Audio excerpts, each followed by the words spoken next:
Hey guys, I'm here with Osama. We are live on a Tuesday night, 8 p.m. Hot Pot podcast. Osama, you've just come home from work, so thank you for doing this on a school night or a work night, however you want to call it. How are you No, my today? pleasure.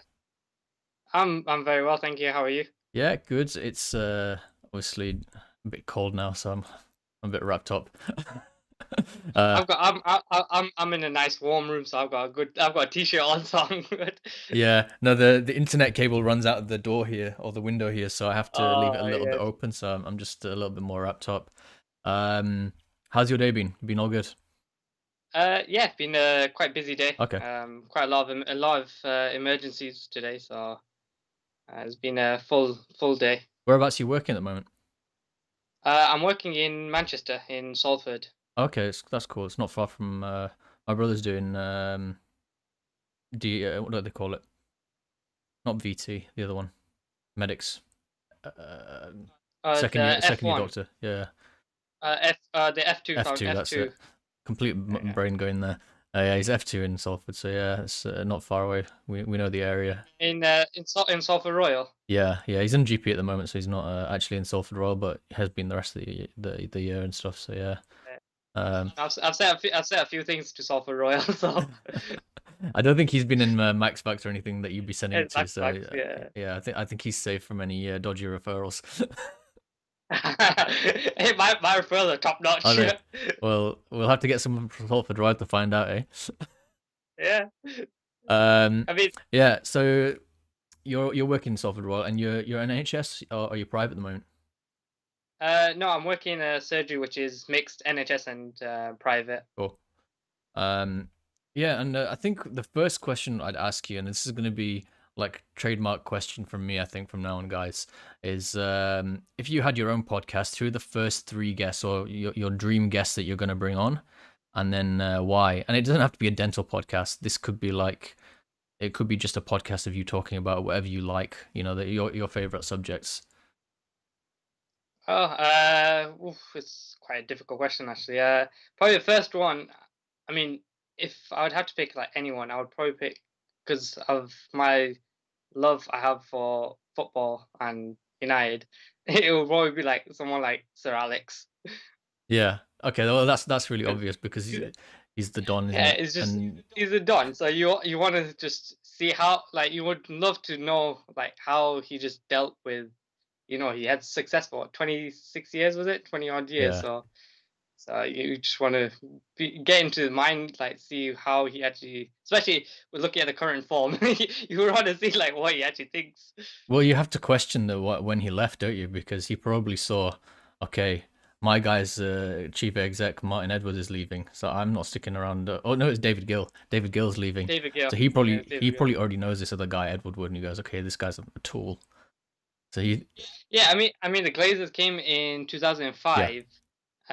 So I think he realized like near the end that it wasn't just going to work out. But I think he tried to get United to move on with someone else, but I don't think it worked out for him Do you know what's a real too well. telltale sign? I don't know if you What's know that? this, but up until 2005, Fergie broke the transfer record like 12 times or something. Roy Keane, loads of people. Roy Keane, Rio Rio Ferdinand, Ferdinand, Roy Wayne Keane, Rooney, Wayne Rooney. loads Yeah. of times. Afterwards, he didn't break it once. He actually made money on transfers. I think that tells you everything Mm, about. It's not like the United Glazers. suddenly got poor either. They got richer and richer, but they're just spending less and less. Yeah, So yeah, it's been. Yeah. it makes you But I wonder. think I always you always have to see though, like with him, the transfers he did do. Some of them obviously didn't work out. Like you've got like play like Bebe, Oh yeah. who never worked out, or like Orbital, they just didn't work Well, out. But he had a knack of getting like the good, like when he got Van Persie on his, like when he was at his peak, to get him from Arsenal was probably one, I think, thing that set him apart to. yeah, well, I think what it's funny that when you're talking about football is one of the first things that you bring up because I just finished reading Soccernomics on my Kindle. Um, if you're interested, honestly, you need to read that book.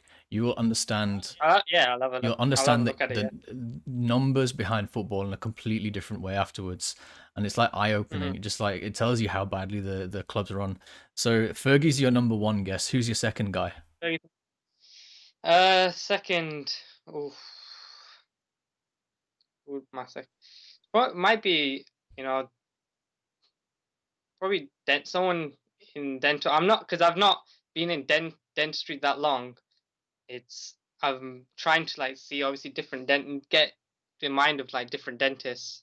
So I've followed obviously yourself, other dentists. So I would love to get what any one of the dentists like on who's been experienced just to pick their brains, Yeah, see what like obviously their experiences of being here.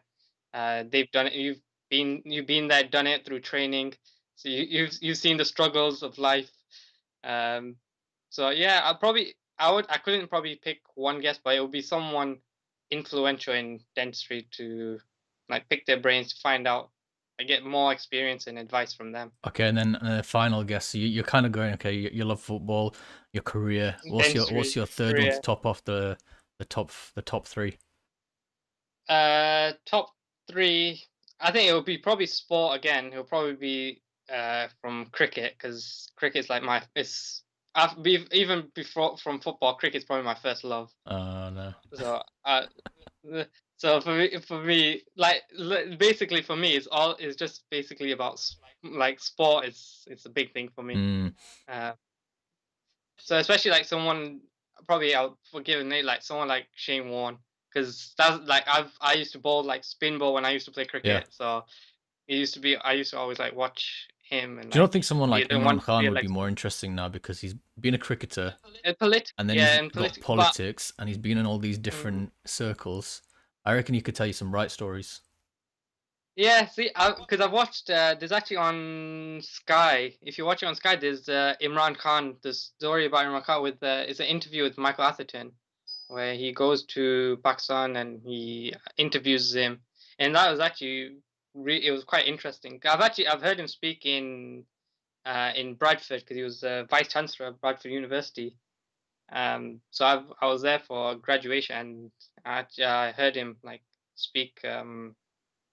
About like his experiences and everything. So he is someone obviously you could talk to about political, but obviously I don't like to delve in, especially Pakistan politics. I don't like delving into that because I think that's just a hot topic that people don't really want to. That's a bit quite controversial. So Yeah, sometimes I like to be. I have opinions on most things, and I have to just kind of keep them quiet and keep them under the surface a lot of the time. But yeah, it's interesting because you wanna hear like how someone else has experienced. Like you can take away something from anyone, I think. So, Mhm. which is kind of the idea behind a podcast, right? You just learn something, some little snippet. You're like, oh, I could do that, and then you try it out. In my case, when I listen to a podcast, I think, oh, I could do a podcast as opposed to anything else.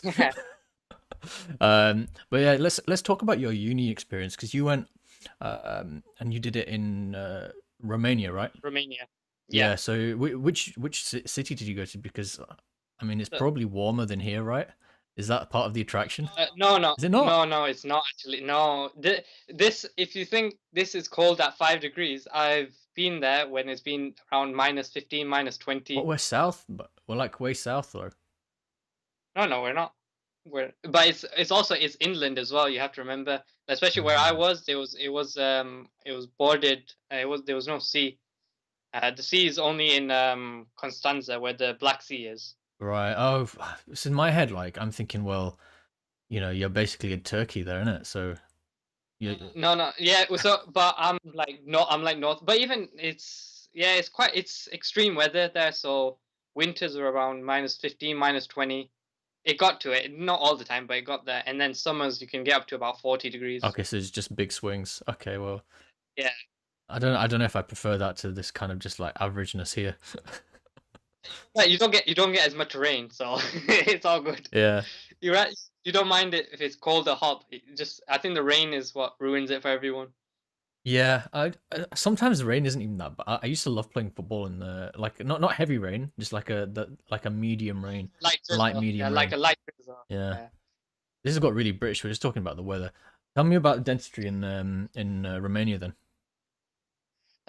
It was interesting. It was more like where I was studying. It was more theoretical based than practical based. So the patient, any patients we worked from like third year onwards, we had to get ourselves. Yeah. So that was quite. It was always interesting trying to speak Romanian with the locals, to try to convince them to get free treatment from from students. Um, so it was quite. It was really. It was. I had a lot of fun for 6 years. I was there for 6 years. Um, so I had a lot of fun, met a lot of great people. Probably I still talk to a few of them, and I'm hoping to visit them because I made friends like from all around, well, Europe Yeah. and Middle East, where which I don't think I would have if I was here. No, I think you get So stuck into your kind of your cliques in the UK for definite because you'll be like everyone works in the UK and everyone stays in the UK pretty much. So you would mm, definitely kind of you'd have a different it's a different experience, isn't it? And I think that's probably one of the pluses of going out like to someone somewhere like Romania. You get to go on these little trips to, a couple of hours south is Istanbul where, yeah. that must have been amazing. No, no, I haven't been. I didn't go to Istanbul, but I did travel around Yeah. Romania.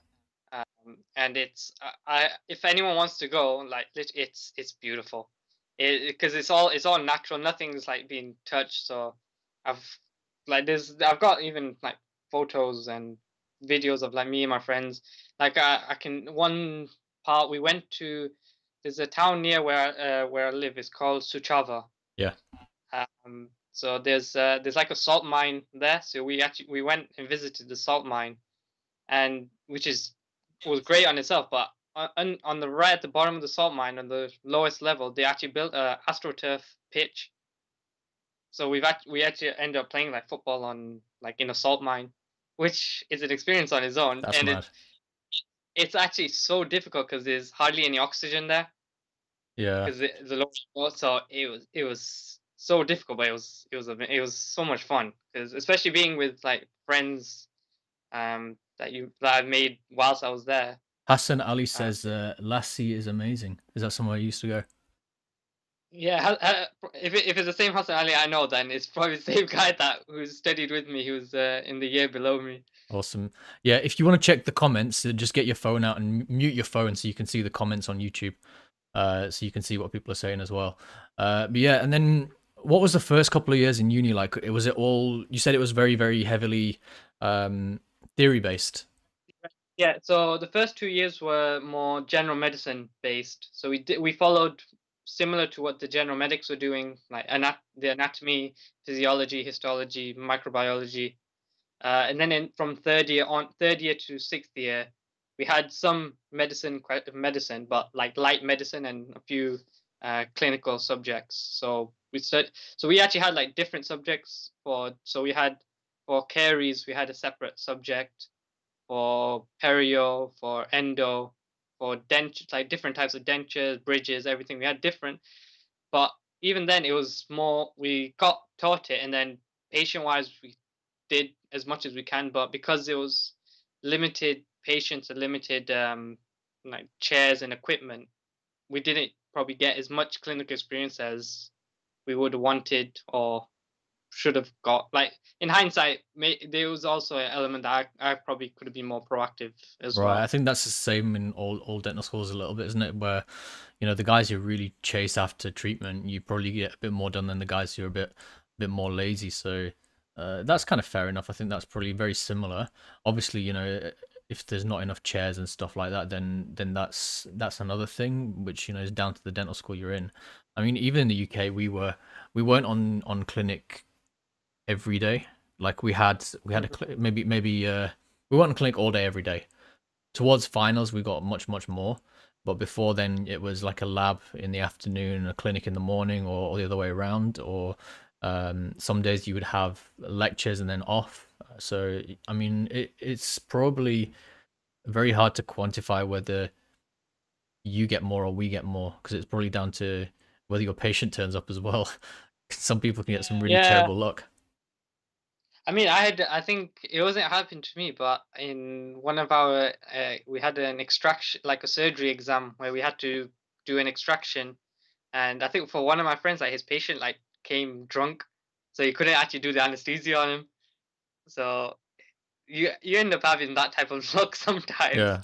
where you, but it's always you take the bad with the good. So it's um Yeah, I think that makes sense. And do you think there's any particular areas where your university was particularly strong in teaching and strong clinically, or and were there areas that you maybe had to catch up on compared to other people when you got here? most probably like I've learned like I've been working for since last Okay. April, except for obviously this lockdown period where I wasn't working, but I've probably learned more here than I did like especially clinically, because theoretically, yeah, I knew some elements to it and I could obviously tell them, but theoretical only can get you so far, especially in dentistry. It's all clinical based, so I've learnt more in the last year than I did in 6 years. Because I think whilst working day in day out on patients is helped to develop like my like confidence and skills. Like now I have no like real worries. There's still obviously um Areas you can improve. parts of it Yeah, where everyone can improve in certain areas. Like my yeah. I don't know if anyone else, you feel this yourself or any of the guys who are watching feel the same, but there'll be times where you just feel really, especially when you're early on in your career, you feel like you can do dentures really well, for example, and then a couple of months later, you just like nothing works, and then you go back in circles. I think maybe caries is a bit different because it's a bit more predictable. Like you look at Mhm. the X-ray, you know where the caries is going to be. Um, you kind of know whether you're going to perf or not, whether it's going to be close to the pulp. Not perf, expose, because you kind of know how So deep it's going to be, so you can prepare for that kind of thing. But maybe endo, maybe stuff like that is a bit more difficult to be um, as predictable. Maybe some bits that you have to learn as you go along a bit more. Certainly with like impressions and dentures, uh, it just yeah. comes. You probably have to do a couple thousand before you get to like that top level.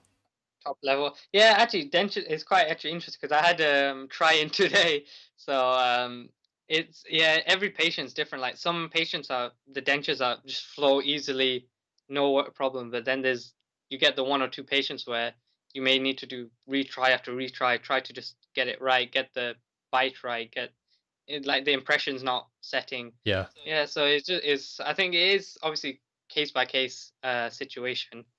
But yeah, you get those days where you just think there's that nothing's working, nothing seems to be working in your favor. Oh, I almost forgot to plug in my MacBook. It was about to die. We got lucky there. It could have just died on us. But yeah, guys, if you're watching, we're asking who your ideal dream podcast guest would be. So type those down in the chat down below. Um, and what's your plan, kind of now you've got back into the UK? How was that process actually? Moving back from Romania into the UK. What was it like? In terms of getting a job, in terms of training, did you have to do anything extra? It was a long process. I came back in like fully after university, finishing everything around October 2018. So in November is when I applied for GDC, and the GDC situation, especially if you're coming from Europe, it's not easy because you have to do everything yourself. Yeah. So you have to get all the paperwork, everything, and make sure it's all correct before you send it, or else they'll turn back to you and say you're missing this. And then that's even a headache because once you've left the place, you can't really go back to get it. Mm, Um, so you have to be very careful for that. But then I think I applied in November and I got my number in January of 19. two So and a it bit took months. a couple of months, yeah, two a bit months. For I think for UK it takes like literally a couple of weeks, I think. But the universe, I think that's what I remember them saying to I me, but I can't don't know how remember. true it is. I can't remember. Um, yeah, I can't remember. I think it's maybe a bit easier because they have a direct link to the dental schools. Yeah, the den schools, yeah, because the university like helps like make sure that you get into like a program. But obviously with us, it's basically on us to do Yeah. it. So from January was when I got my registration, and then I think I got my like I started working in April, but I got my I like was in interviews by the end of the month. Okay. Yeah. So once you get that GDC number, I think things move a little bit Yeah, faster, don't they? yeah. And I think it's yeah. Go on. you said you were doing some training as well, so tell me a bit more about that. Yeah, so I'm still currently just my training like got a bit delayed because of the lock COVID. So I'm still like near the end of my training. I just need to do a few procedures just to show that I can do them. And it's not But DFT and it's not VTE, which is why we said that no, in the it's not. title. So can Yeah, you describe a bit it's more not about what it is? VTE. So, but VTE for those who don't know, VTE is what I thought I was doing, but according to NHS, VTE is for those who come outside of Europe. So when you come from Pakistan, India, wherever, China, wherever you've come from to UK, then you do a Yeah. VTE. But for me, I applied to the NHS as a performer, received a performer number, but that came with certain conditions which I have to which I have to do, have to get accepted. So, for example, some of it is like I have to be supervised by a mentor, like say 3 days a week, Yeah. um, just to make sure, obviously, when I'm working, if I do need help, there's someone there to assist me to be able to like complete like CPD audits, to know how to do them and complete them, complete some procedures, make like a portfolio and that kind of stuff. So once I finish all those criteria, they will lift the conditions, and then I can just carry on working That's as normal. normal. Yeah, It's probably very similar to VT and very similar to FD or whatever you want to call it. Do you yeah, have to fill out a portfolio as well? yeah. So I've actually done the portfolio.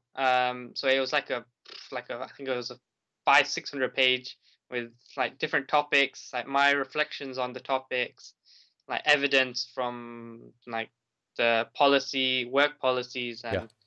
and X-ray pictures, clinical notes, that type of stuff, so that they can see that I know how to record keep. I know what the GDC standards are. I know how to do an audit, and yeah. So I was able to complete that, but it took it took a long, long time. Yeah. I'm not sure how useful it is, overall, but I suppose it has to be done, so gotta do it, don't you? Um, so what I wanted to know was what's like the quality of care in Romania, in Eastern Europe, in terms of are people doing things with rubber dam and all that kind of thing, and what is the situation with the system, because they probably don't have like an NHS like we do. And do you No, think no. they've got it better than we have for the patient and for the dentist? Um, I think here we've got the NHS helps a lot. NHS, I think the NHS can't be beaten. But for dentistry, I think the difference is here, patient care is very. You have to be very, very careful with patient care here. Like if something goes wrong, obviously your indemnity. You've got patients can complain and sue. In Romania, it's not like that because the country is a lot poorer.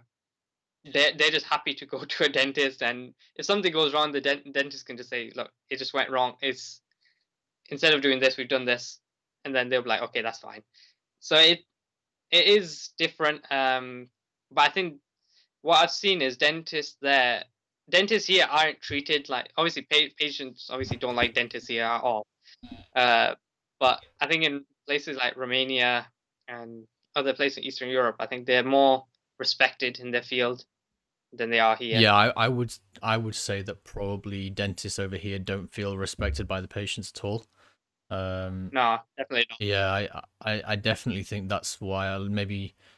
I mean, you probably heard a lot of my thoughts on NHS dentistry. I think it's kind of where careers go to die.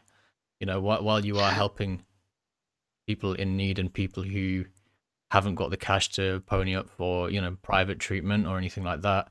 Uh, I think if you're like a guy who is or a girl who is really keen on having a good career and like a progressive, fulfilling, rewarding career, and getting better and better at dentistry, then you got to have a little word with yourself about what you're doing, because you're probably not going to get your rewarding feeling from NHS dentistry. You might get a different kind of feeling, helping people in need.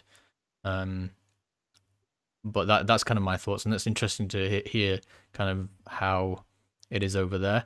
What do you think it's like for dentists in Romania and Eastern Europe for progression in careers? Progression, I think it's quite good.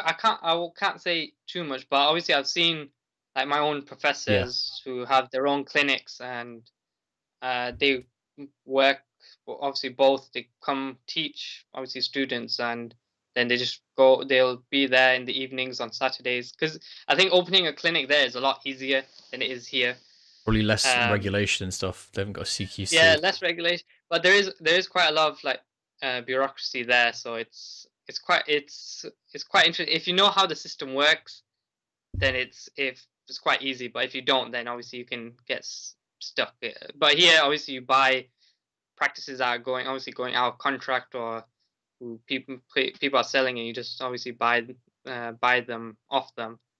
But I think there you can probably just open like surgeries where, because I think even where I was living, in the like apartment block I was living in the bottom floor, I think there was there was like two dental surgeries there. Right. So it's oh, sorry, I've just messed up the stream. Need to put me back under. Okay, that's better. You just covered everything for a second. um, yeah. So I think that's it's kind of swings and roundabouts almost, but it does sound like they've got a bit more autonomy and a bit more freedom to go ahead and do things. Do you think that's a detriment to the quality of treatment out there? Because we hear, I mean, you probably heard the chat I had with Dr. Mack earlier in the month, or was it last month? Now I can't remember, where we talked about going to Turkey for work, and she said, "Well, look, yeah, there's terrible dentists out there, and there's terrible dentists here, and there's some really really amazing dentists out there like Gulab Gurel and people like that." So, what do you think it's the same in Romania? Yeah, yeah. I think that's probably a very accurate way, because if you're good at what you do, um, then there's some brilliant dentists there. Um, because I think like obviously there's three sections in our university. There's the Romanian, English, and French section. French as well. So Why French? yeah, there was a French section, because there was a lot of students from France and like Algeria and Morocco. So like basically everyone from a French speaking country was So, did there. you learn French when you were out there as well? I knew a bit of French anyway. I studied for 5 years in high school French, so I knew bits of French That's anyway. pretty cool, actually. Yeah. Um, that sounds really cool because you probably get a really really like um international kind of I mean, you're already international already, I suppose, but you get an even Yeah. more of like a different, maybe something you didn't think that was going to happen, like all of North Africa. I mean, like my own year, I think there was only four of us from England. Okay, So it was, I think half of them were from like Palestine and Israel. Uh, there were a couple from Germany, mostly Greece. There was quite a lot of like Greek students. So you learn how things are done in Greece, like learn the language, like a few words in Greek. mm, Um, and so it was quite interesting. That's why I think making friends there it's been a brilliant experience. yeah, because you, I mean, if you go to university here, um, you're gonna be friends with English people, and you're gonna be friends with English, and then you're gonna link with like your own like Pakistani or Asians yeah. I mean, or you always or get like a change in, you get a bit of a mix in groups and stuff like that, but at some point, you realize, okay, well, actually, I don't really go out and drink and all that kind of stuff. Even if you're going to like parties and stuff, you're just like, okay, well, this isn't really for me. So you end up with the Asian boys who are going to the gym, which was my crew, which happened to be my I, cousin was in there as I well. do I do that now, so I'm all good. Yeah, so I mean, it. I think you probably forced into a different sort of environment where there were a lot of people from a lot of different places. Whilst it was, yeah, I mean, you probably had people very similar to you, but from completely different ends of the world. So that's pretty cool. Yeah, I mean, I think, because I left England when I was 18, Mm. so I was still obviously a baby, like didn't know the world, didn't know anything. So it made me, I think, grow up a lot quicker than I think I would have if I stayed here, because obviously say if I got into like dentistry here, I would probably been trying to do local, stay like close to home, so I wouldn't have been able to like grow out and experience what I've experienced. Yeah, I think there's positives and negatives to everything there, really. I mean, I've been looking at going to do like an endo somewhere, and yeah, you could do it here, but it costs the same wherever you go in the world. So you kind of think, actually, well, maybe I'll do it somewhere else and kind of like live the life in, I don't know, Australia for a couple of years while I'm doing my endo training, or like America would be good as well, but you have to do so many hoops to jump through to go there, and plus everyone's got a gun out there, so I'm just kind of put off a little bit. Well, yeah, especially if you're a brown color right now, I don't think it's a good idea to go there. Yeah, I was there in Chicago and a few other places. It was actually fine, you know. I think if you just keep yourself to yourself, like really keep yourself to yourself, you'll be fine. Yeah, yeah, I think that's my moral of life. If I don't bother anyone, I don't expect to get bothered. Um, like I've obviously I've not been to America in a long time, so It was nice. I mean, I didn't. I mean, the main thing that I realized is I really don't like their food. Like significantly, it is. I say it every time I talk to someone about America now because it kind of just not put me off because that's the wrong word, but it shocked me how bad the food was there. Just how heavy everything was and how like it didn't even taste nice. They couldn't even make a pasta, man. Like that's like you put water. if you want pasta, you need. I think because I know if you want pasta, you go to Italy. I think they know how to make Well, pasta. that's the thing because I've been to Rome 6 months before. So I've been Yeah. to Rome So in close memory of just going, okay, this is how you make pasta. And now I'm going to these American Italian eateries or whatever they call them. Um, yeah. and it was bad. I was just thinking, wow, I think I think you should have a look at Gordon Ramsay Kitchen Nightmares it's USA. literally one of the only things I watch on TV, to be honest. Like, Yeah, because I used to watch it. I was watching that and what was it? I think 24 Hours to Hell and Back. yeah, that's the new one, which is Yeah, really, really good. Um, yeah. So watching that, it's interesting. Like the way some of the restaurants are run there. Even here in England, he's obviously done it in the UK as well. But it's shocking when you actually see like how what the actual situation is I've behind never seen behind the anything in scenes. England which has been as bad as some of the American ones, though. No, the Americans are a lot worse. That's definitely I yeah. don't know what it is. They just don't have, and this is again really really generalized, but on those programs, those people who are in those programs, probably the worst of the worst anyway, right? But the Yeah. hygiene standards and like, oh yeah, we'll just put frozen food out and say it's not frozen, and like, oh yeah, just put it in the microwave. Molded food, and yeah, it. If anyone wants to watch it, but you will never want to go to an American restaurant again. And I mean, it's harsh because it's not everywhere, so that's kind of. Anyway, what was the point I was trying to make? Yeah, I was thinking about going to America to do endo.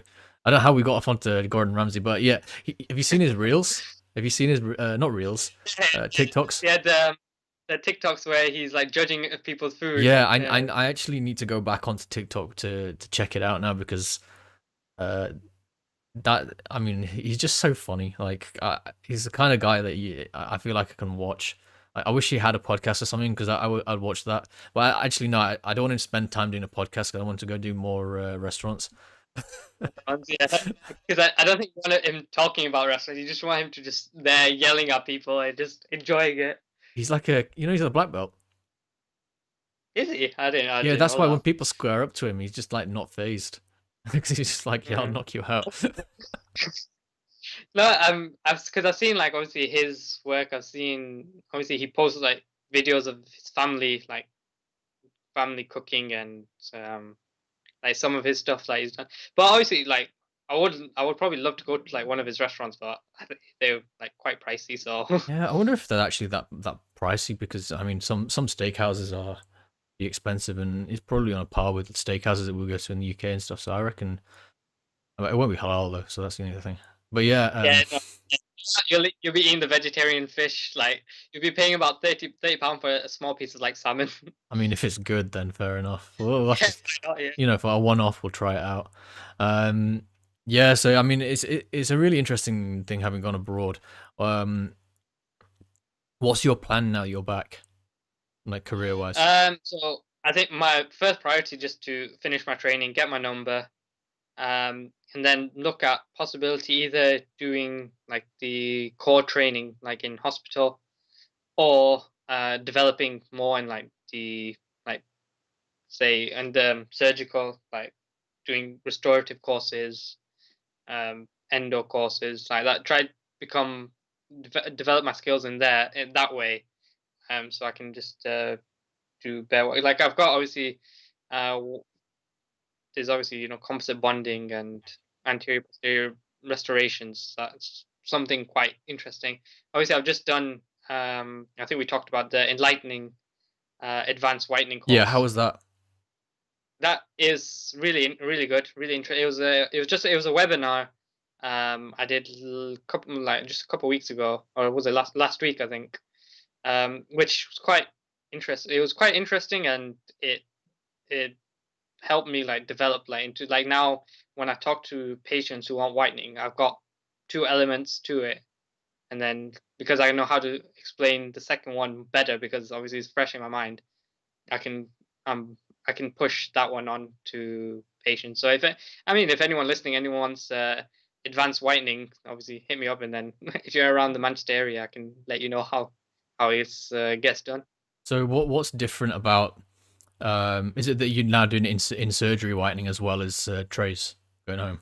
Yeah, Right. so the enlightened advance is home, and there's a insert it's in surgery for the last 15th day, or the last day of the procedure is in surgery.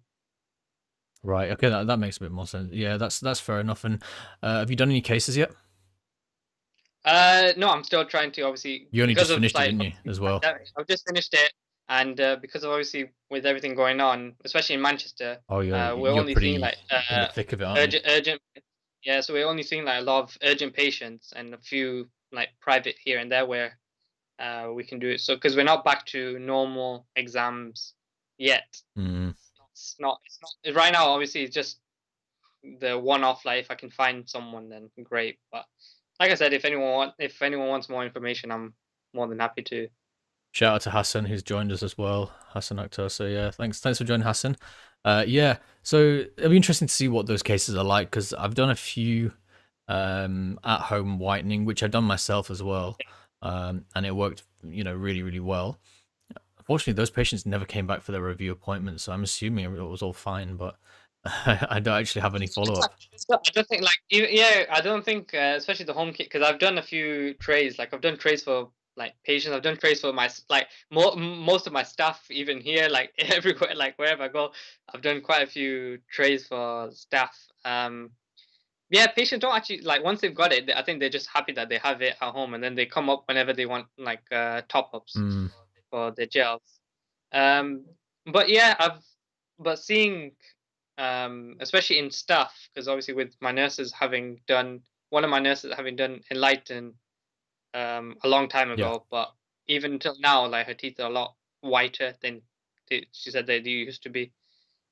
So that's I think that's the benefit. It lasts a lot longer lightened than it does than the basic home whitening kits. Yeah, I think it's interesting because I whitened mine up and it's not changed color.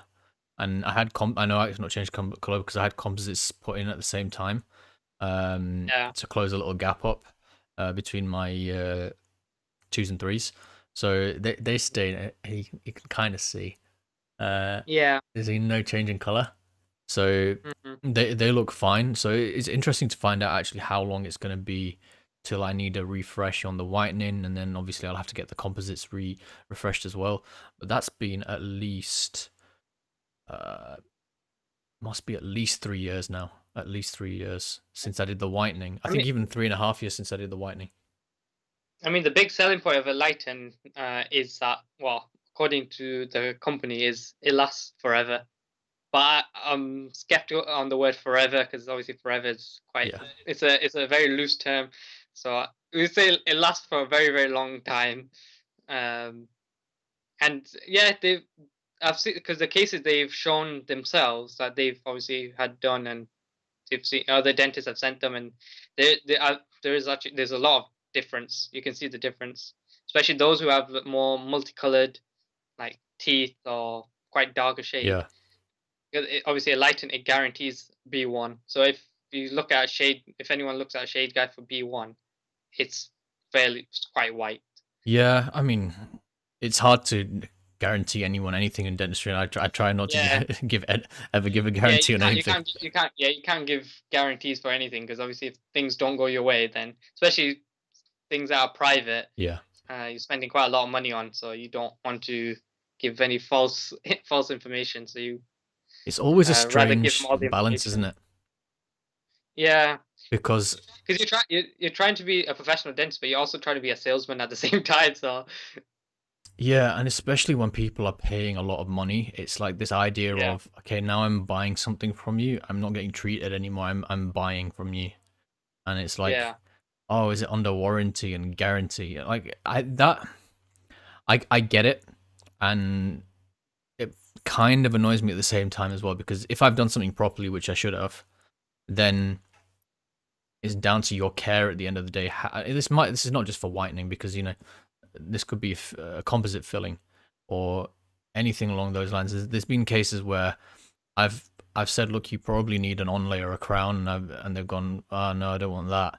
I said, well, we can try a composite, just to hold it in, but once you go over a certain size, you're gonna get shrinkage. You're gonna get what else are you gonna get? fracture and yeah, It might debond because it's such a large one, or you might get some sensitivity and all these other things that come into it, which you're not going to get with a Emax onlay, because yeah, it's the better treatment. So, but at the same time, they're looking at their wallet, going, oh, what can I afford, or can I get away with this or that?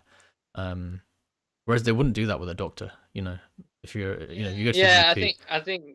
I think because of obviously the NHS and private system, they would rather, because obviously on NHS you're only paying maximum 269. I think was it 269.30 for band three. I don't. I quit the NHS, bro, so I don't know. Ah, yes. Well, that I can tell you 6 months that's the ago. price. It's about 269.30 is a band three. I think it's band three charge. So that's the total they're paying. So once you've told them that, anything that goes beyond that, if they're not willing to pay, they're not going to be listening to you. So I think you have to just pick and choose. Like you'll know which patients are private and which patients are more NHS, especially depending on the areas you work in. Yeah. You get a good feel after a while. You get a good feel of like what type of patients you've got. So what you can do, what you can't do, what you can offer, and what you can't offer. Yeah, I think you just got to read who's in the chair, and I think the important thing is also to give them all the right information. I mean, that's Yeah, that's your main thing, and sometimes they'll hate you for it because you're going to tell them that something that you think is subpar is all they can afford, or all they're willing to afford. I mean, well, if you see how much people go on holidays unnecessarily and stuff like that, for a fleeting whatever, and then these are the teeth that they're going to have for hopefully a long, long time. It's interesting how people value things, especially now coming back from lockdown. I think some of these guys who've been doing, composite veneers and stuff, I just are kind of killing it right now because everyone's been sat on Zoom, looking at their own yeah, face for the last 6 months. So it's funny how that attitude towards um, treatment and your health and stuff like that changes over time. yeah. It's quite interesting because obviously I get patients who say, "Oh, I know a friend who's gone to Turkey to get like implants done or veneers," and I say, "Yeah, that's fine. You'll get it. They might do a good job.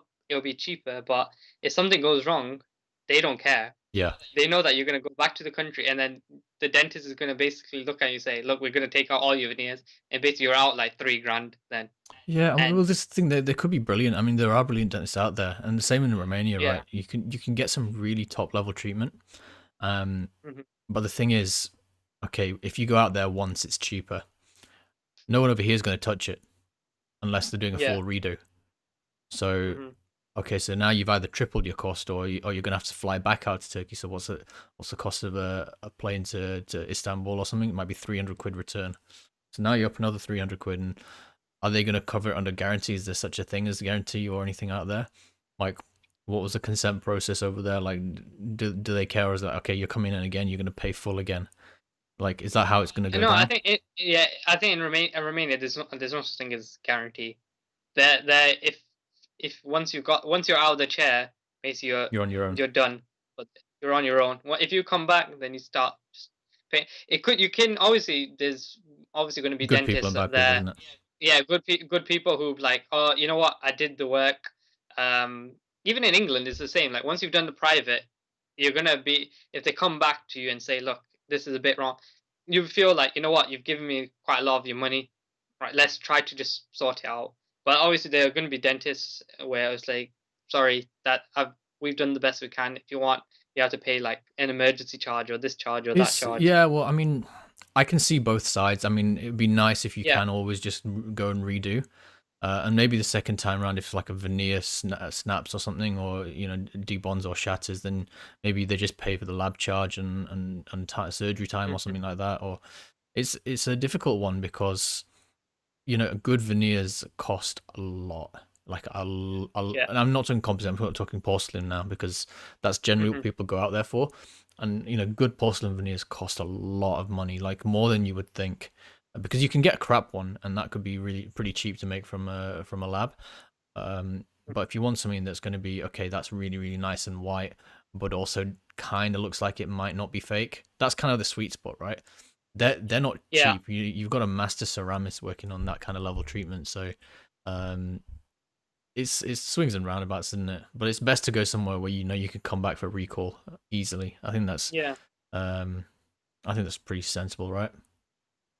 Yeah, I've said to like a few places that I go that obviously it's your choice. You can go to like these places if you want, but if you spend obviously it's sometimes depending where you go, but if you spend a bit more money in here, at least you know that you can get a follow up if something goes wrong, if there's something that's not right. Yeah, Depending on the dentist, like they can see you quite easily. But once you leave the country or it's like Turkey or Romania, wherever, then you can't. You're on your own. Then you need to then try to then deal with it. Then you're basically like relying on UK dentists to do a job that they could have probably done in the first place, but you didn't want them to. yeah, and people are less inclined to touch other people's mistakes unless they're Yeah.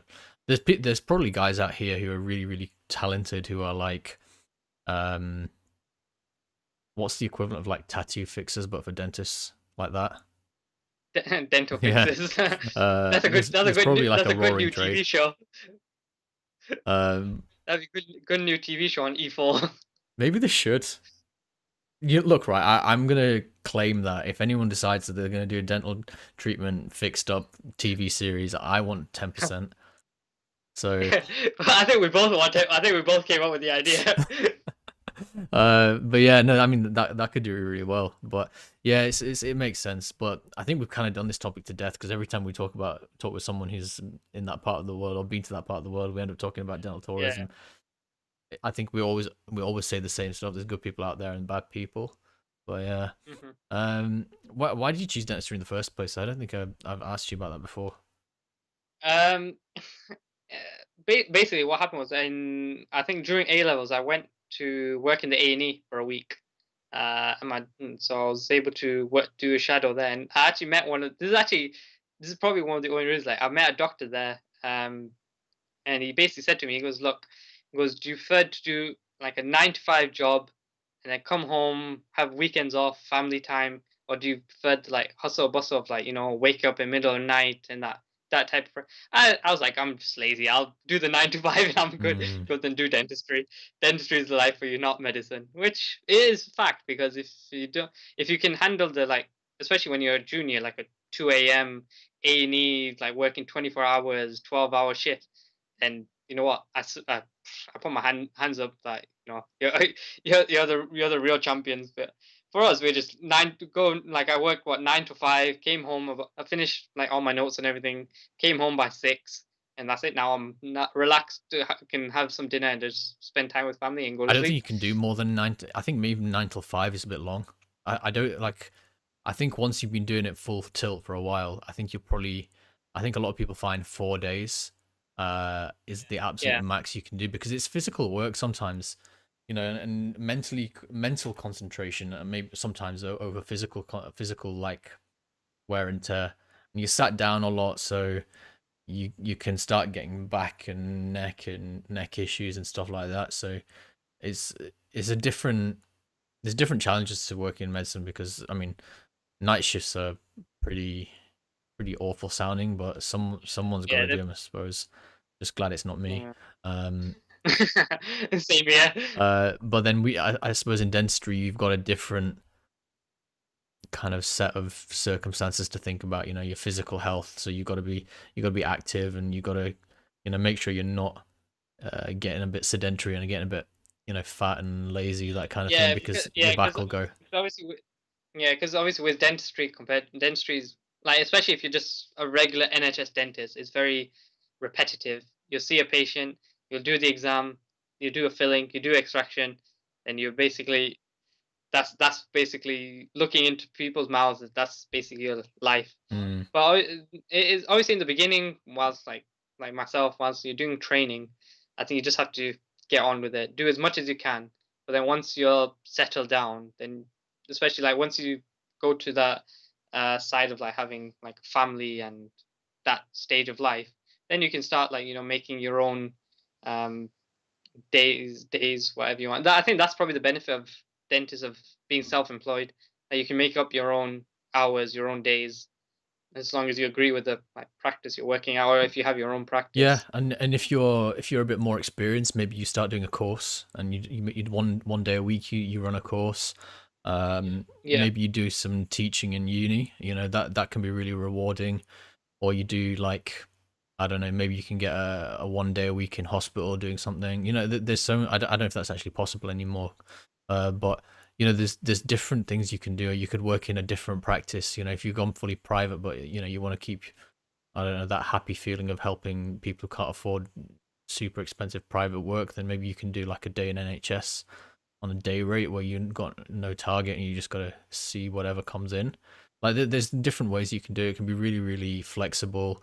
Um, or you can do something like me, I don't know, just talk to random people on the internet for hours on end. Um, and not actually work. I'm sure that's rewarding in its own right. Yeah, I mean, it's weird. I've backed recently. I feel like I've backed myself in a corner because I have to go on to like. There's times where I'm like, you know what? I wish I could just take a day off. Going on Instagram and Facebook. Well, I don't go on Facebook anyway because it's a bit dead. But like there's days where I'm just like, I cannot be bothered to message anyone, so I'm just not gonna. But then you get like angry. Why haven't you replied to my message? And why haven't you featured me yet? And blah blah. And I backed myself into a corner. So it's quite amusing there. I think what you're doing is amazing. So I'm just bored, honestly, honestly. like, but yeah, but I mean, even like obviously, like people have been bored during lockdown and not done this. So you know what, for you to at least take some initiative is it's always great. Yeah, you just gotta try and get entertaining people on. And this is the thing, like you probably didn't think a couple of months ago you're gonna go on a podcast. Oh no, not. I wouldn't like when, especially I remember when I first sent you to get featured. I didn't think you would actually reply because I've sent plenty of dental pages and people like messages, but never got replies. So I wasn't really holding my breath. But when you replied to I and then reckon put me as a feature, 95% of things I reply to. yeah, that's well, There's certain things that I'm just like taken issue with and just ignored. But like it's not very often. Like if someone just comes across really, really rude, like I just like, okay, you're done. Because I can't be bothered with that. And then I think, the usual people trying to sell instruments, I get 10 of those a day. So they just get deleted straight away. Everyone who's an actual person trying to like get a feature gets like a reply, even if it's just like the canned response of what you got to do. mm, Because I don't type them out in full every time. I've got a short key because my fingers would be done. yeah, no, it does yeah. I think if you start typing all the information that to what you need to be to what you need to have to be featured, I think I think you'll probably, especially because looking on the Instagram, I think on the your other page, I think it gets what about 20, 30 every day. I think are getting featured. Like there's quite a lot of getting featured. I think I'm doing 4 or 5 a day at the moment. There was a point when The I four or was I, five. I was aiming for 9 to 12 a day, but that was unsustainable in terms of the number of people actually sending things in because it fluctuates up and down whether people are sending lots of stuff in or not. but also like that's every couple of hours. That's every waking hour, actually, isn't it? Pretty much. Yeah. Which is, Yeah, because basically you're awake. Yeah, you're awake about what for about 9-10 hours during the day anyway. So, do you sleep 14 so hours? no, I only sleep like 6 hours. So Yes. I'm talking Yeah, about like you're gonna be awake for like 12 yeah, to but I'm yeah, 14 but hours. I'm like but Monday to Friday I'm working for like 8 hours. So we've got 14 hours there. So it's 10 hours to do Mm. it. So In between patients, every time a patient leaves, a feature goes up. every time a patient, I think every time a patient leaves, I'm there writing my notes and making sure that I've got everything written down. Yeah, what you got to do is I got into a habit. One, I was trying to. We were getting into the point where I had a training nurse who was really good, and she was learning all the stuff the way I wanted to do it. So my endos like came in the right order of what I wanted coming in my hand and stuff like that. But also just getting to the point where when I was talking, she could be typing down like a quick note of what I've said, and you could just go back and look at it and go, "Yep, that sounds about right. Yep, that's what I said. That's what I said." And maybe you just add a couple of lines at the end, and then you're done. And then you can go off and get a tea and stuff, which I did quite a lot. And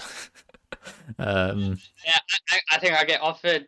Well, I think now they've stopped doing because I think they've realized because I used to get offered like tea or coffee like every day, but I don't like drink during the day. I have like one cup in the morning with my breakfast and one cup of green tea at night. That's all I have. yeah, see, I needed one first thing when I got in the surgery. No, because that's the thing. Like I have just before I leave, like I don't think it's been very rare occasions, especially not whilst I was working. Maybe even in uni, probably once or twice where I've actually left without breakfast. I've always had like breakfast. Yeah, I'm bad for that. I used to be very good when I was in school, but recent years I've been pretty bad at first of all getting up in the morning now because I've not got I've not got anything to go to. Not got work. Yeah. Yeah. And also I speak to a lot of people in America and States, so they end up being awake, from midnight onwards. That's kind of that after work.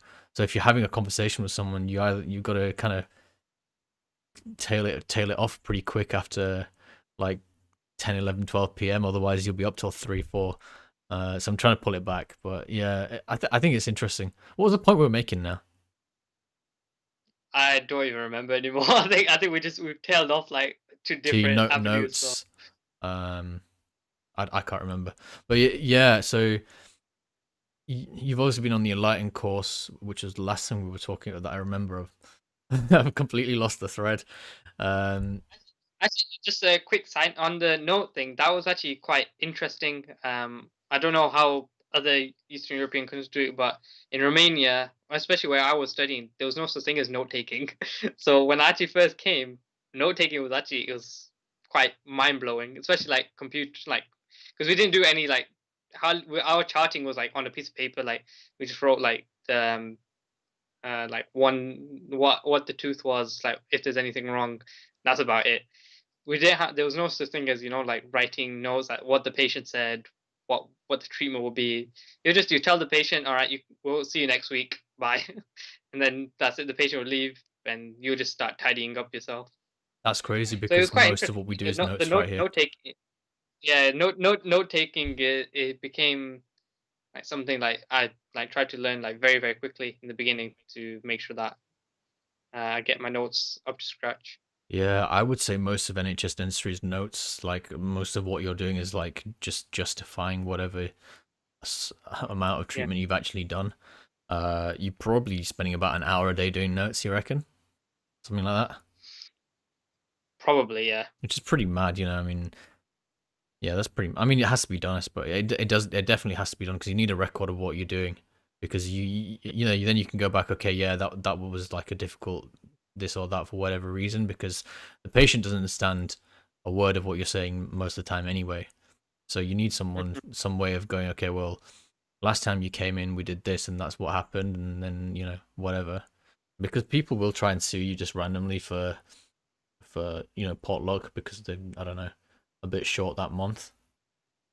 Yeah, no, So no. I think that's the one thing like is mind blowing sometimes here. Like the especially on like you get it on radio on like they advertise like medical and dental negligence so much that it's become like second nature to some people that if even if something doesn't go wrong they'll just try their luck, see get a complaint in, see where it takes them. Yeah, and that's really bad for young dentists, isn't it? Because you're just getting to grips with the treatment that you're doing, and everyone knows that young dentists coming out of uni aren't particularly amazing. Like we're not amazing the first 6 months for sure. We're just finding our feet, and if you've got people with there who are trying it on, trying to catch you out, that's not a good way to practice, because it just takes you to make a mistake, and then that person, I don't know. Obviously, if you have got the safety net here, in that if you warn them, then you're pretty much fine. Yeah, So you have I got think that safety net. I think that there's another good safety net here, like especially if you're doing the DFT or VT, whatever you want to call it, is because it's an NHS program and you're not hindered by any UDA targets or anything. You can take your Yeah. time. Obviously, what I'm doing, uh, from day one, I've been like, especially, oh, except for now, obviously because of what's going on. Mm. Like I've been like every other dentist, like with UDA target, UDA rate. So I've like basically stayed on that level. So obviously, like how DFTs are like salaried, whatever they do 10 UDAs, do 100 UDAs a month, they're getting the same amount. Mine obviously is just like every other NHS dentist. I get more I do, I get paid more. If I don't do more, then which is it's quite interesting, especially if when you first come, because you basically then trying to like basically hit the ball running. Um, yeah, it's quite not it's not easy in the beginning, but I think it takes time to catch up to it. Mm. Do you think you're going to move towards private? Just No, I'll probably I can't say for sure what I'll in an probably do. I ideal don't world. think.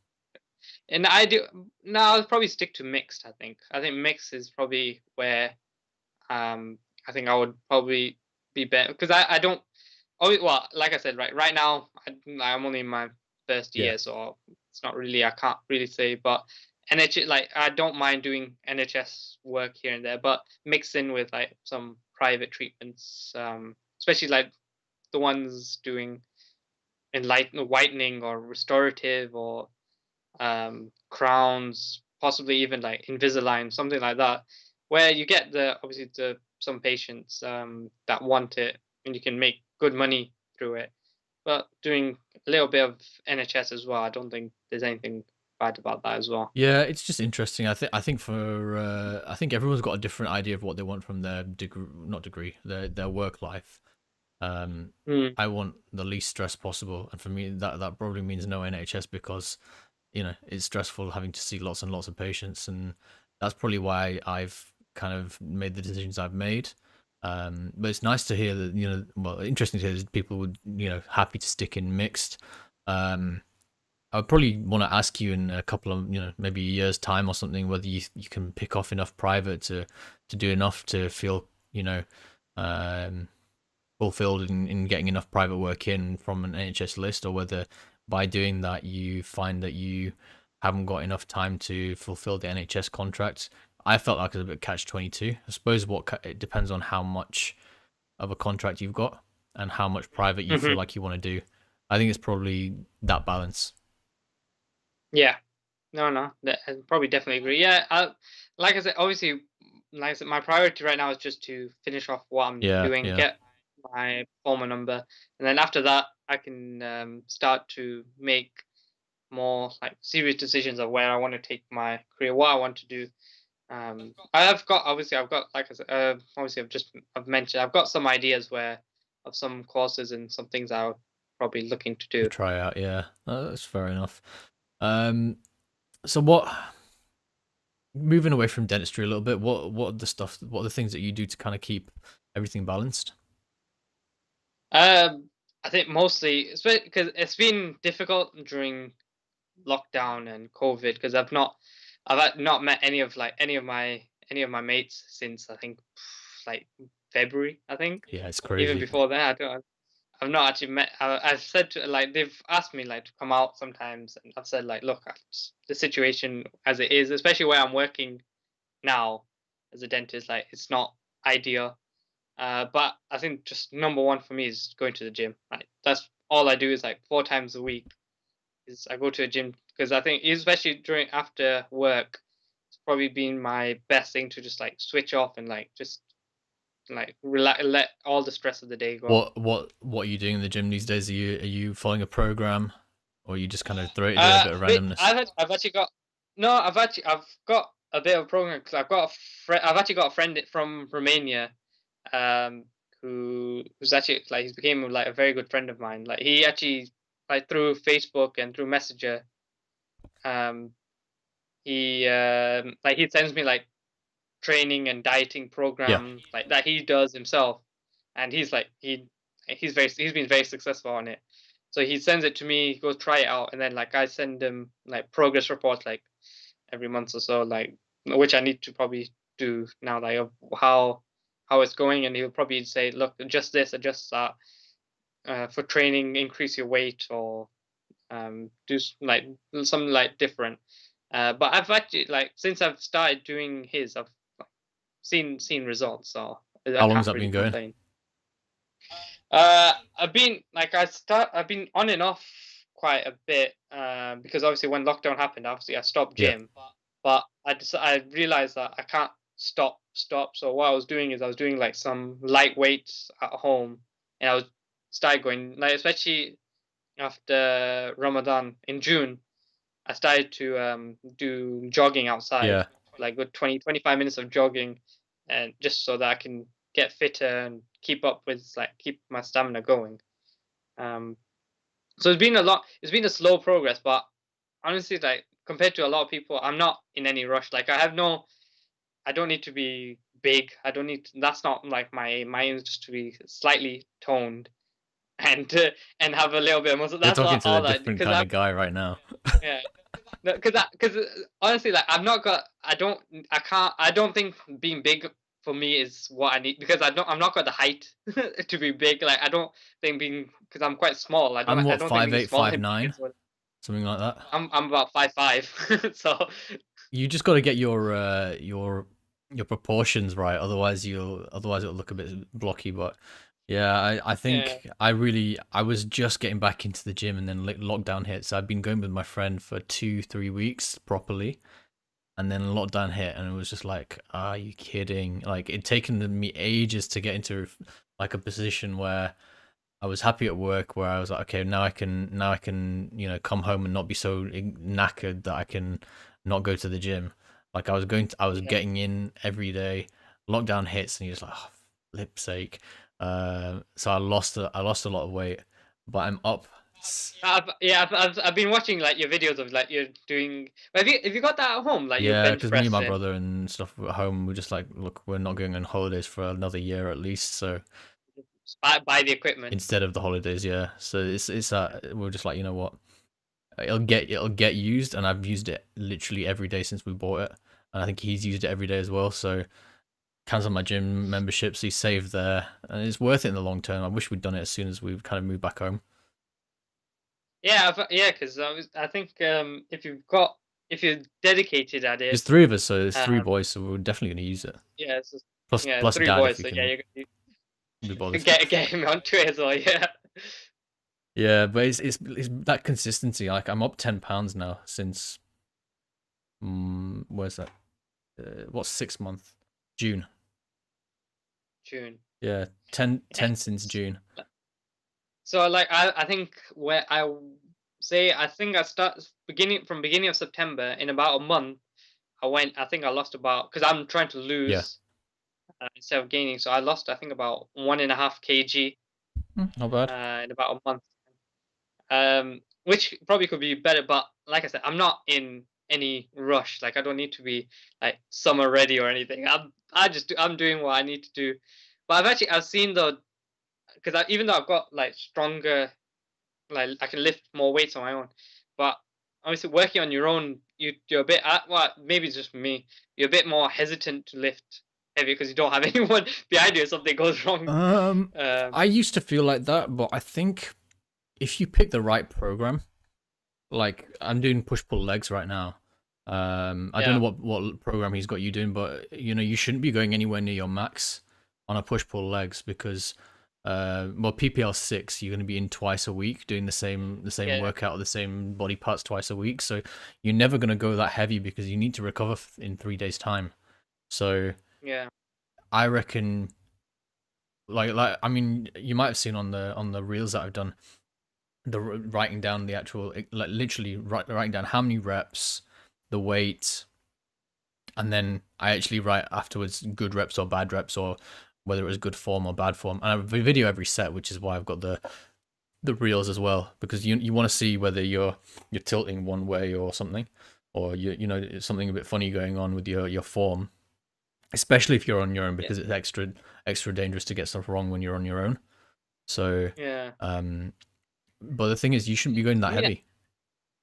yeah. No, obviously, I don't do like that. I don't go heavy, Mm. heavy. That's like not. It's not like obviously you see people in the gym like lifting 50 kg dumbbells, and that's Those are not. the days. I those days will probably come a lot later on for me, but I know like my limit. Like I'll try to, if I'm doing one weight like quite easily, like I'll go like let's try to increase slightly maybe a week later or 2 weeks Yeah. later.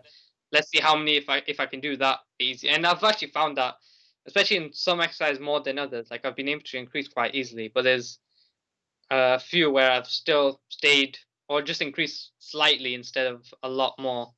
Um, oh, I think my battery's about to go. You get Oh. yourself plugged in.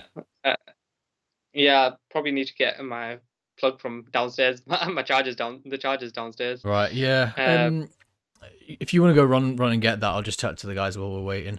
Um, yeah, yeah. Give little me like quick. halftime I'll be break in back. the Quick. podcast, Yeah, guys. I'm quick gonna go into second. the Yeah. almost ready screen.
It's And we're back. yeah. It's slowly charging. Yeah. We're back, guys. Sorry about the little break there. Osama had to go get his charger, which is fair enough. Um, yeah, we've done 1 hour 15 already. Probably give it another half hour or so. And then I've got to get my next meal in, otherwise I'll be very down on protein. I think I've only had like So So do I. I've got my dinner to get to. So Yeah. Well, how much have I had so far? I've had one chicken leg, which I think was about 130 grams or 140 grams. So you're talking maybe 30 about grams of protein from that.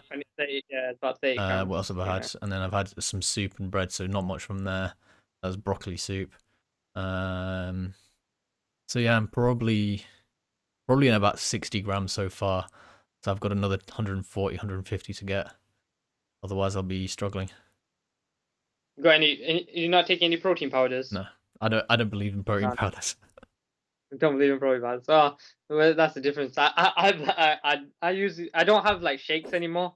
I usually like have them, especially in breakfast, like oats, protein, like some strawberries, and like that's usually my breakfast. Without that, I don't feel complete.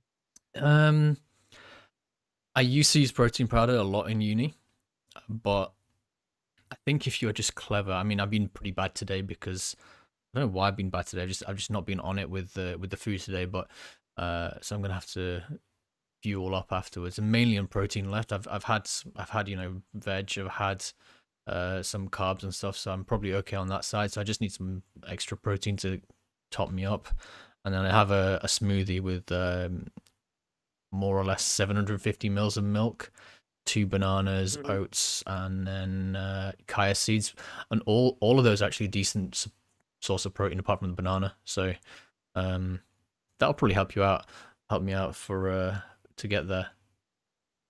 Yeah, I think obviously like eating wise during the week for me, obviously because I'm at work. I don't like I'm not a big like eater anyway. Like I have my breakfast, I'll have like a light lunch. So I don't like heavy lunches, especially when I'm working, Yeah. because I'm gonna end up falling asleep before I see the patients. So Well, don't have if you if I you don't, avoid carbs until your evening, you'll probably not have that problem because carbs tend to make you quite sleepy. So yeah. that's been a decent tip that I've found from some people recently, especially actually when I was when we were in uni. I tended to have like coffee and bananas throughout most of the day, and then have like proper meals later on, just because your protein and it doesn't make you feel as sleepy. Like if you have carbs, you're done. Like your day's finished as soon as you have Yeah. carbs. That's kind of how I see it. Um, yeah. Um, so yeah, well, it'll be interesting. What's your ideal physique? Because everyone's got some guy in their mind. Is yours the classic? What's his name from Fight Club? What Brad Pitt from what Fight Club. Brad Pitt? Brad Pitt. No, no, I don't think it's that much. Like I don't know, because I don't think there is anyone like I would probably because there's a lot of people who are like really toned. Like you've got like you've got your like Ronaldos who like just completely hedged out, and then you've got your like huge people that like you Arnold's and your Sylvester Stallones and stuff were like just massive, like Mr. Olympias. So I don't think it's like I'm average. I don't need like a full tone body. Like if I've got like a bit of muscle, a bit of like light six pack, I'm fine. The I think opposite of I me think then. that's probably yeah. It's I think it's everyone's got their own way of going. Like obviously, some people love to be that big, strong, which is I think it's fair enough. If it looks good on you, it's great. But you get those who sometimes it doesn't look quite right on them. Yeah, if you've ever But seen obviously, you Frank can't. Zane, You that's don't. kind of my idea of where I'm be. Because I think he's a similar height to me, and I think he's got more or less a similar like frame. So that's kind of like I reckon if I get to that level, then that'll be great. But obviously, he was a bit of a monster. So we'll see if I ever get there. Um, let's talk a little bit about some of these experiences. What's like the most important thing that you've ever learned from, and like that you could you know kind of pinpoint. um, I think learning dentistry here, like obviously when I'm like through work, like the way I think because before I've shadowed like dentists and I've done a work experience, but until you're actually in the thick of it, like it's quite mind blowing like how things run. Mm. I think learning that from day one was quite interesting because obviously you need to like like not only is patient care, but obviously there's a lot of rules and regulations that you need to just be aware of, like not to get tripped up on anything. Because like there's I get always told by other dentists, like some dentists like I've worked with, and that and it like you may think you've got away with something, but the NHS can always like catch you like at the end. Yeah. So it's one of those like you've got like learning that lesson that you just stay steadfast. Like don't try to be too clever, because if you try to be too clever, it might work for you, but eventually something will go wrong, and then You you mean could like end up cutting like corners, that kind of thing? yeah, yeah, Yeah, yeah. because being too clever is, I think that's like, well, you want to be clever, surely, but Well, I meant like too clever and like trying to game the too system and clever that sort of thing. too clever for your own good, that you're trying to like yeah cut corners, like try to do something that maybe in your like hand in heart that maybe you shouldn't be doing it, but you think, you know what, le- I can probably just Get get it? away with it, Yeah, so let's try it. yeah. I get what you mean there. I think there's a lot of that. People doing endos without rubber dam is that's one of my big bugbears. Um, I've seen some of that, and it reduces success by at least 10-15%, I think, if I remember correctly from the studies. So why would you do something which is so simple just to get a blue piece of paper which gets all the saliva out of the way, gets the patient's teeth out of the way, almost the rest, and the tongue, makes your life easier? Why would you not do that unless you just kind of lost, you just don't care anymore? Yeah, um but yeah, I think it's a weird one. There's always people doing interesting things in different ways of trying to get, I don't know, to whatever their goal is. It's usually money related, isn't it, at that point? Or even sometimes if you've got too many UDAs, people start cutting corners because they've just got to get the numbers through, and that's another bad part of the system. I don't think there should be such a thing as clawback. I think that's probably the most damaging thing within that's the whole UDA thing. yeah, I've seen like a lot, especially when it comes towards like February March time, obviously before like about a month and a half, 2 months before the April deadline, you start seeing a lot of patients do things like put it like putting things into like patients that, if or they don't pay, let's try to do this, let's get out UDAs a bit more UDAs out of it. So it's a slippery slope. You don't really want to be on. Yeah, um it's the impossible dilemma, isn't it? yeah. And no one starts that. No one goes to dental school and go, you know what, I can't wait to game the system. Like no Yeah, one starts out like that. It's purely down to the system in which you're working, which either causes you to be dodgy or almost rewards being dodgy in a way, doesn't it? Or yeah, punishes you not being dodgy. I think is that a good way of yeah, saying it? yeah, yeah. Basically, yeah. Because if you think you're doing everything right, but You then can't you're get the falling numbers. short, Yeah. yeah, you can't get the numbers. Then it's trying to push you, like try to do something off book that you may get your number, but then it may catch up to you, and then we're probably just will take you down another way. Yeah, I mean, there was an interesting thing I saw yesterday on Zane's story, and Zane Rosie story we had on the podcast a few times now. Really cool guy. He just started doing FD, um, and it was a study that he'd posted because I can't remember the exact context in which he'd posted it, but it was to do with dentine bonding and enamel bonding. So obviously, if you do it straight away and you just whack in your composite, you've etched bonded, and then you whack in your composite and cure it. If you do it straight away, the enamel bond is way, way stronger, right? Mhm.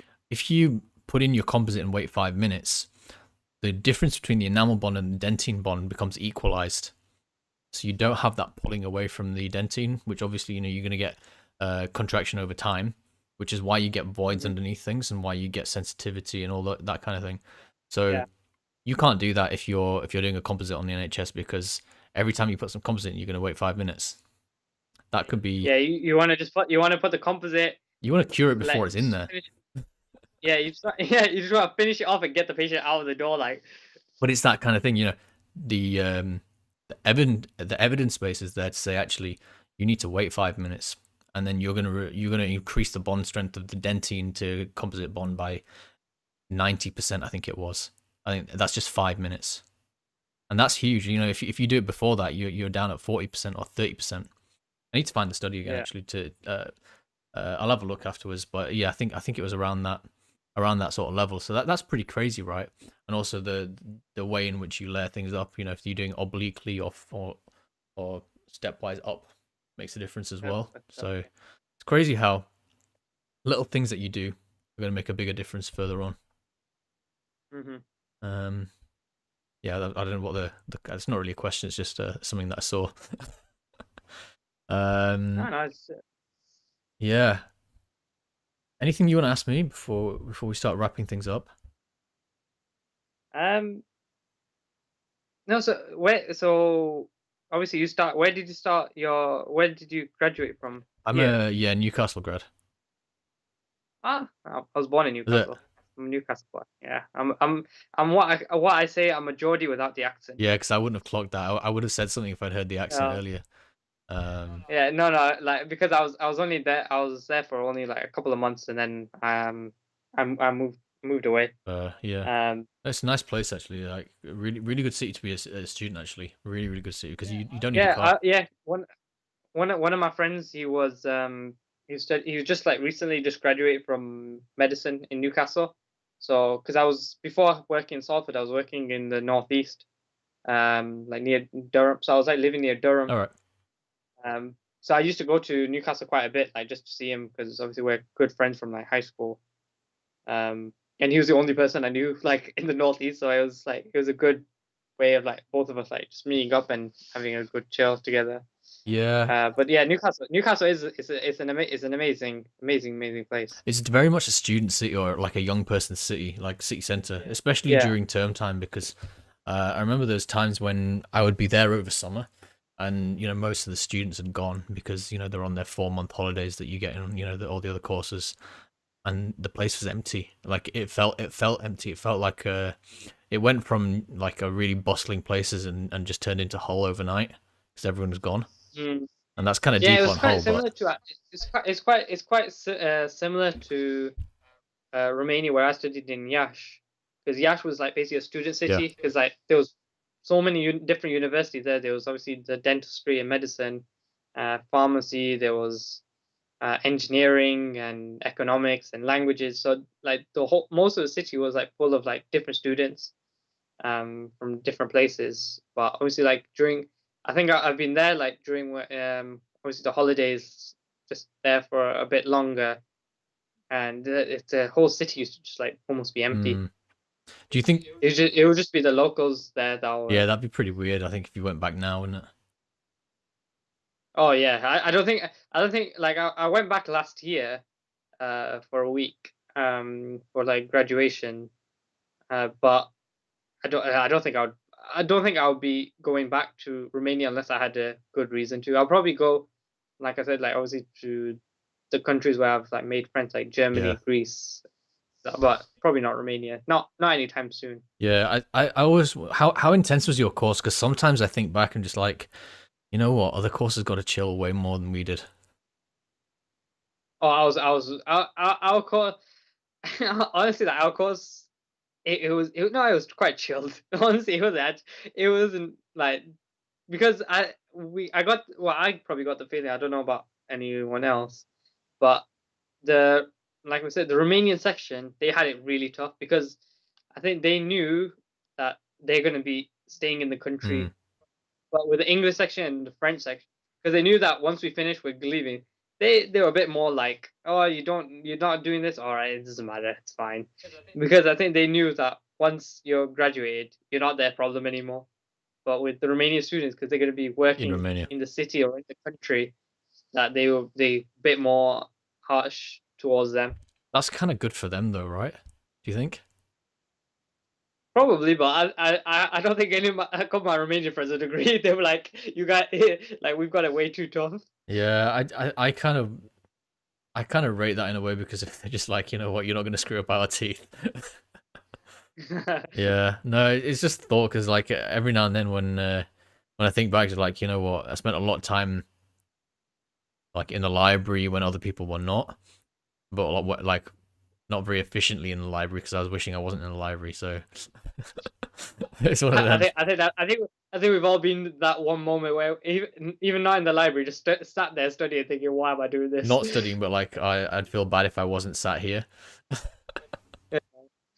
Um, yeah, no, it's been good talking to you, man. I think probably call it there. We both got to go get some gains in because otherwise I think we're both hungry. I'll be struggling tomorrow and then well struggling even more next time it's back day. I've got work tomorrow morning, so I got like Yeah, no, get it's my been good uh, chatting. Hopefully, some of the guys who've been listening have heard some interesting things about moving to UK and all the other.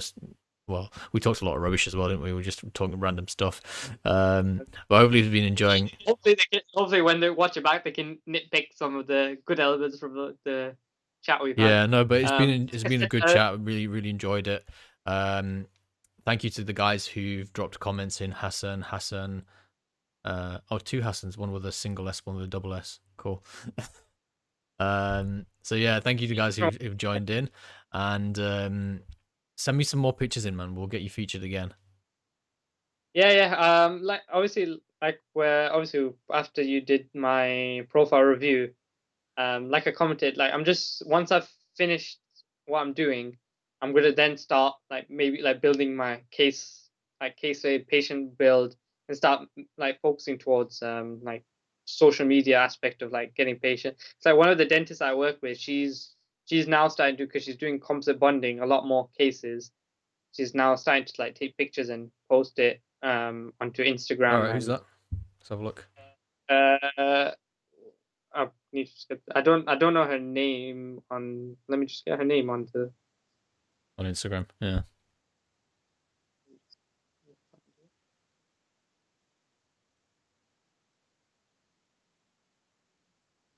send it to me afterwards. Actually, yeah, send it to me afterwards. Yeah, I'll send it to you afterwards. I think I think she's. Because I don't know if she's yet posted yet or not. Um, but yeah, she's starting to take like photos of, because she's just sort of showed photos today of like composite bonding before and after that she did.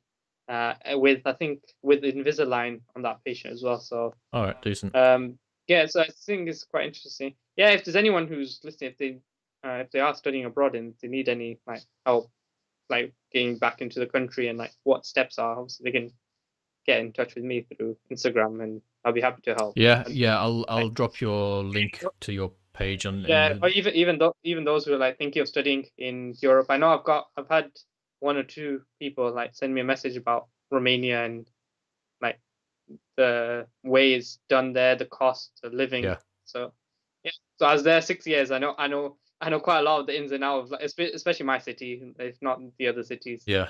No, I think that'd be really useful. But yeah, like I said, it's been great chatting to you, man. Let's definitely catch up again sometime when you've well, when if COVID goes away, then I'll have to leave the house again, so that'll be good. But also we'll get you back on the Wait, podcast at some point. you based in Bradford? Halifax, so not far. Yeah. Halifax. Yeah, I know. Like one of the in my year, one of the girls, she was from Halifax as well. I probably won't know them because I went to school in Bradford actually, but so I don't actually know anyone from Halifax. I think she was. I think what last time I spoke to her, she was working in Bradford. Yeah. I don't know if she still works or not. No, it's a small world, isn't it? Um, Yeah. but yeah, Yeah. So I'm only in Manchester, so you know we're only about half an hour away, 40 well, minutes. as you know, I'm always in Manchester, so uh, that's Man, you can't be buying the membership, man. I've got a season ticket.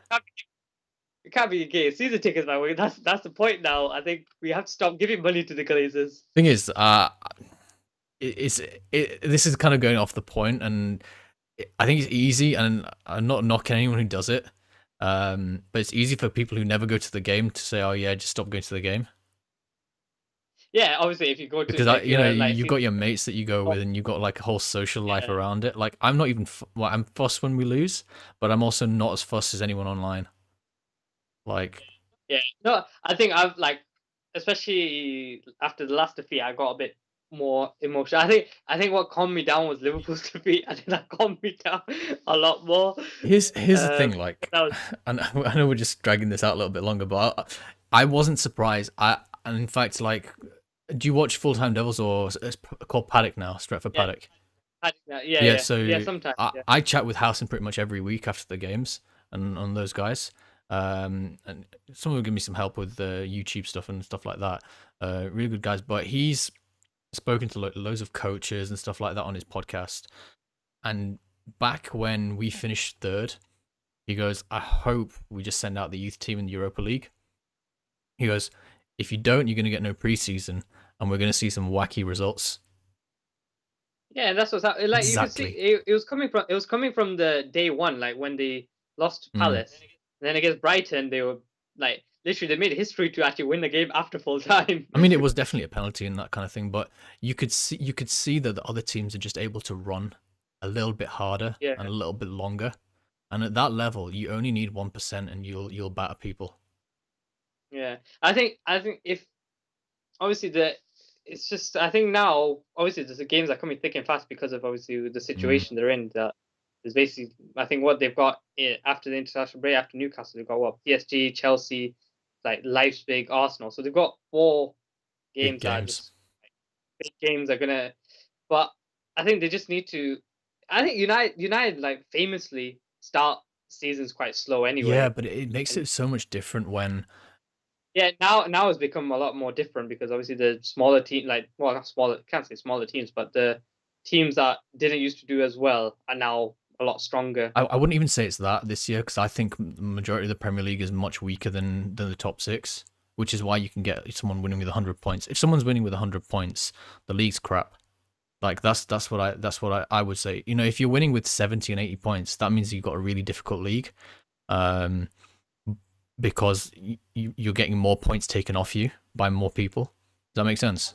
I think, yeah, I think I actually, I don't know, maybe it's a bit early to say, but I think that this season, I think that's maybe what's going to happen. Like, Yeah. I don't think it will be a No, 90 no, it won't be. because you've already seen City lose 5-2 to Leicester. You've seen Liverpool lose 7. You've seen United lose 6. Tottenham have lost. I mean, it's only Everton and what Villa who are like undefeated. So it's not really expected unless Everton do a Leicester. Well, no, don't forget they've Yeah, I got think Ancelotti, and he's not a dud. Like he knows what he's doing. Um, but yeah, that's the thing. Like you can in and again, this is why I was saying to read Soconomics because it tells you basically it doesn't quite predict what's going on here within this circumstance, but if you give like Villa, who was it Villa that beat Palace, 6 weeks more preseason than a team, they're gonna smash you because Zaha's good. He was good enough to come to yeah, United. Like he's got that in his no, locker. that obviously like the some of the stuff that's gone on in the background with a lot of these stuff, like it's for whatever reason, it's just like it's been one of those. But I think, yeah, no, I 100% agree. Obviously, if you, it's like it's everywhere. It's with every job. If you get a good break, a good like Mm, team, like obviously when you go out to these tours that they go to, like what China, India, America, Australia, wherever they go, obviously it's not only the training, but it's like the bonding, especially when you get if you get new like new people in, yeah. players in. Because like now they've got Van de Beek in who hasn't really started and still obviously it's going to take time The for him bed in to and stuff. Yeah, it's gonna take a while. bed in. Cavani's just come. Obviously he's injured. Tellez obviously he's just come. He's going to take time to like figure out how that back four is going to line up. Mm.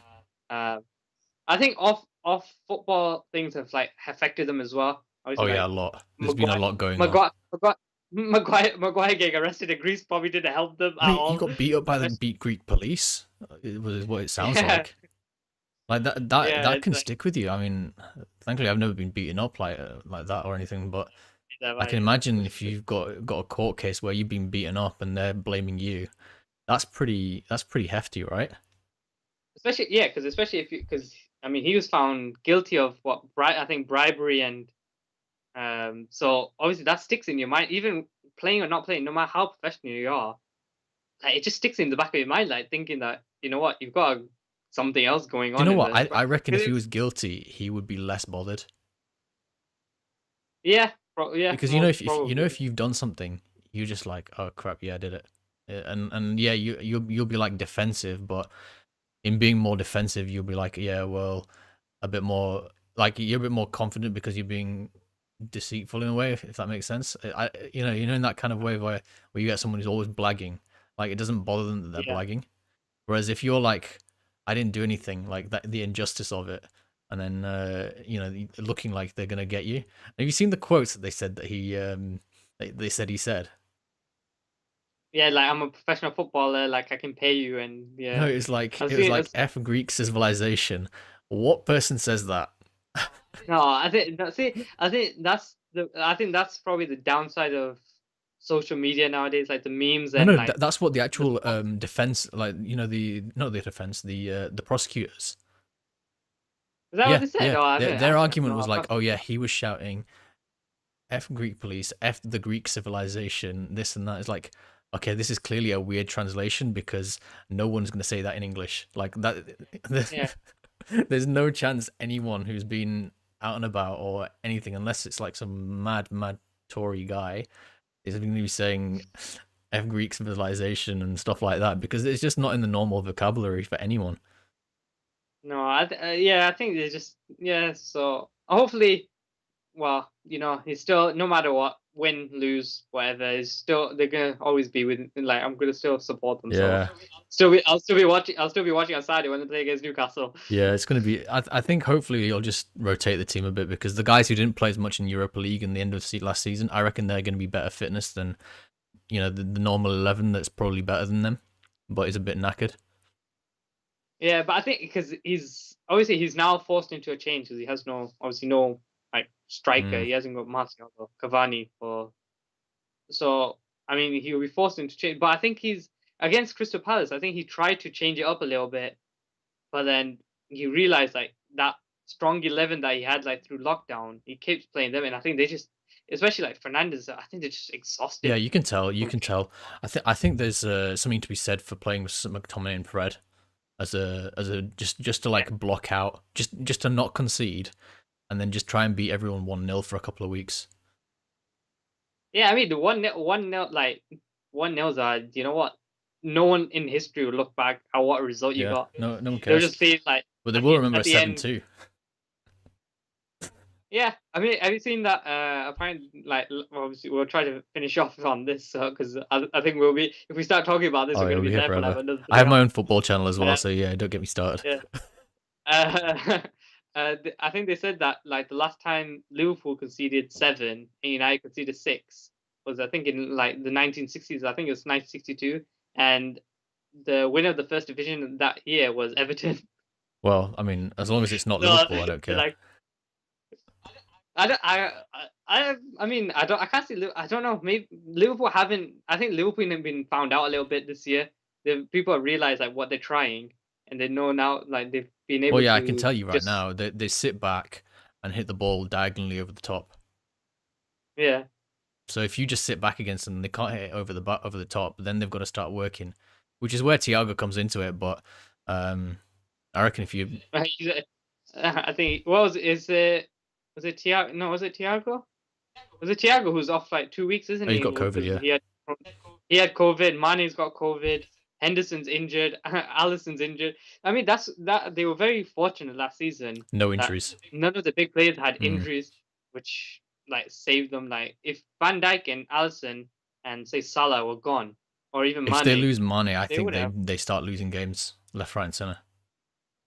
Yeah, because I mean they've bought Jota like as like substitute, but he's not as good as Mane. Mane was. Yeah, he's on another level, isn't he? I think it still pains you that like United tried to go for Mane and he like didn't go. He rejected him. Again, this is a Woodward thing, isn't it? Honestly, I'll catch up with you again with this because we could Yeah, easily talk a I think full. I could talk yeah 2 hours on we'll probably football have and to yeah we'll get very probably heated talk about about this it in as more well. detail. Yeah, Thank you guys if you're still watching after we've just been rambling about football for the last 10 minutes. yeah, Thanks for coming on, man. And yeah, it's no been problem. a pleasure. Yeah, thanks for having me. Cool. And guys, don't forget that this video and all the videos on Hot Pot Podcast are brought to you and supported by, or what's the word? What's the word for advertiser? Sponsored Sponsored. by the guys in the Patreon group who are dentists just like you or I, or whoever's watching, just like any of us who like what we're doing and want to help me out with stuff like microphones, which we've now got a really nice one, and being able to use a nice camera and stuff like that. So if you're interested in that, plus some other perks,